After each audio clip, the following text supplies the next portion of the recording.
Highest ஒரு promo எல்லாத்துக்கும் காரணம் சுகன்யா அப்படின்னு சொல்லிட்டு பழனிக்கிட்ட சொல்லிடுறாங்க மீனவராஜ்யம். இது மாதிரி வீட்டில் யாருக்கும் சொல்ல வேண்டாம், ஆனால் சுகன்யா அக்காவுக்கு எல்லா விஷயமும் தெரிஞ்சிருக்கு, ஆனால் அவங்க தெரியாத மாதிரி நடிச்சிருக்காங்க சித்தப்பா அப்படின்றாங்க. என்னம்மா சொல்லிட்டு இருக்கு, அவள் இந்த அளவுக்கு கேவலமான வேலையை பண்ணிட்டு இருக்காளா, எல்லா விஷயங்களையும் பண்ணுறதை பண்ணிட்டு நல்லவ மாதிரியே நடிச்சிட்டு இருந்திருக்கா, அவளை இப்படியே விடக்கூடாது, அவளுக்கு ஒரு சரியான பாடத்தை கற்றுக் கொடுக்கணுன்றாங்க.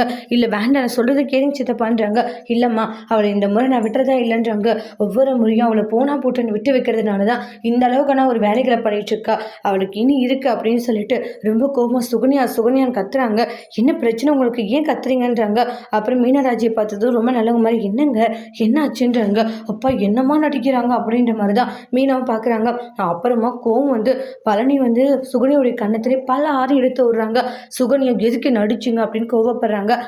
எல்லாம் ஒன்றும் தெரியாத மாதிரி நடிச்சிட்டு இருக்கல, பண்ற எல்லா விஷயமும் பண்ணிட்டு எப்படி ஒன்றும் தெரியாது அப்படிலாம் மாதிரி நடிச்சிட்டு இருக்கியா, இது மாதிரி குமார் கூட வந்து அரிசியை அனுப்பிட்டு பிளான் பண்ணி இப்போ என்னடனா ரொம்ப நல்லவ மாதிரி நடிச்சிட்டு இருக்க, நீ என்ன நடிச்சாலே நான் உன்னை சும்மா விட மாட்டேன்றாங்க.